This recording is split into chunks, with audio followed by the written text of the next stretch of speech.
merong mga investments na pwede kang kumita in two ways. Through value appreciating at the same time, income producing. First, negosyo. You will start a business. Dapat kukita ka ng pera. Ang negosyo na hindi kumikita ng pera, ang tawag doon charity, hindi negosyo. If you're starting a business, the net worth of that business may be nothing. Kasi nga, nagsisimula ka pa lang. Habang lumalaki yung negosyo mo, mas lumalaki yung kanyang assets. Therefore, yung value ng negosyo mo ay umaakyat din siya. Pag darating yung point na gusto mo na mag-retire, pwede mong ibenta yung negosyo mo to another entrepreneur para sila na ang may-ari ng negosyo and sila na rin ang mag-operate ng negosyo mo. Pangalawa, REITs. Real Estate Investment Trust. It is a public real estate company na pwede mong i-invest through the stock market. Examples are A-REIT, that's by Ayala. We have M-REIT, that's by MegaWorld. PhilREIT is PhilInvest. Robinsons Commercial REIT and C-REIT is Citicorp. Yung pinakaunang REIT natin dito sa Pilipinas is A-REIT. Yung August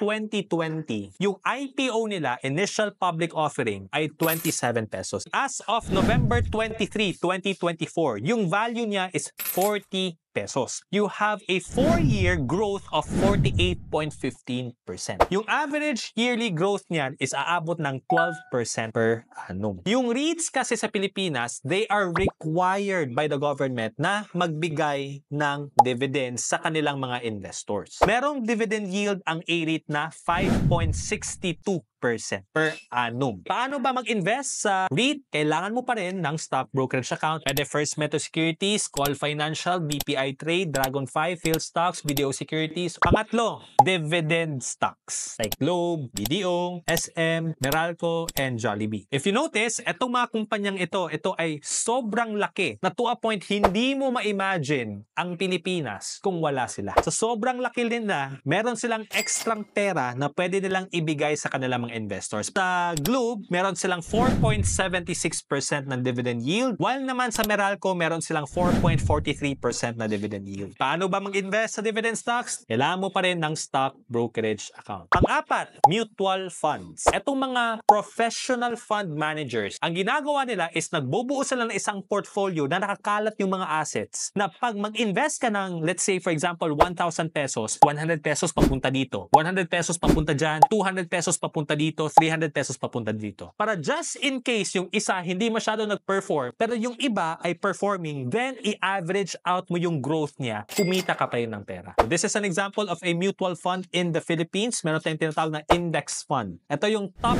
30 companies sa isang portfolio. Top 30 companies include yung mga companies like Globe, SM, Ayala, Aboitiz, Meralco, San Miguel. Isang mutual fund lang ang binili mo, pero nakakalat yung pera mo sa iba't ibang investments. Lastly, real estate. Dito sa Davao City, merong isang project dito na subdivision. Back in 2010, yung value niya was 5,000 pesos per square meter. Ang pangalan ng project na yun is Northcrest. At that time, people were saying, ang mahal. Magkano yung average price ngayon? Umaabot na siya ng 25,000 pesos per square meter. Sa 14 years na growth, umabot siya ng 400%.